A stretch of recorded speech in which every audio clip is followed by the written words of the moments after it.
RBI ने government of India को 2.69 lakh crore rupees का ईयरली डिविडेंड देने की बात करी है।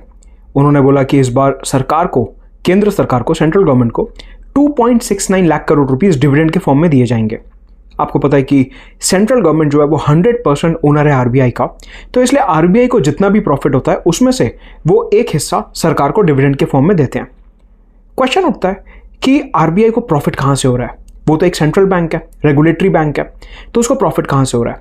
एंड तक पूरा वीडियो देखेंगे, आपको मैं पूरा क्लियर कर दूंगा कि आरबीआई को प्रॉफिट कैसे होता है।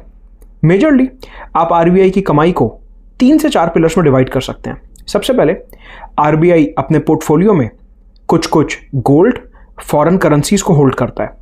अगर गोल्ड की वैल्यू बढ़ रही है या फॉरेन करेंसीज की वैल्यू चेंज हो रही है तो उसमें आरबीआई को काफ़ी मुनाफा होता है, वहाँ से गवर्नमेंट को डिविडेंड दिया जाता है।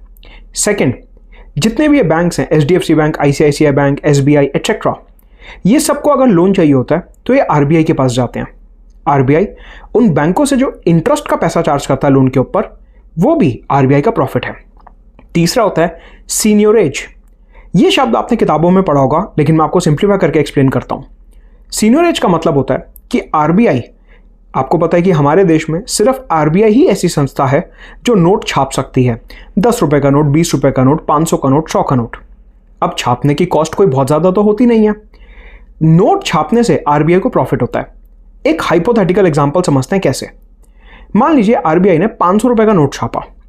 वो 500 रुपए का नोट छापने में आरबीआई को 10 रुपीज़ का खर्चा आया, इंक का, मैन पावर का, बिजली का एटसेट्रा। 10 रुपए का खर्चा आया, 500 रुपए का नोट छप गया। मैं गया आरबीआई के पास कि मेरे को आप 500 रुपए का लोन दे दो। आरबीआई ने बोला ये लो 500 रुपए का नोट हमने अभी अभी छापा है, लेकिन हम आपको ऐसे ही ये 500 का नोट नहीं देंगे, बदले में आपको कोई गवर्नमेंट का बॉन्ड, आपको कोई गोल्ड वगैरह हमारे पास गिरवी रखवाना होगा 500 रुपए का।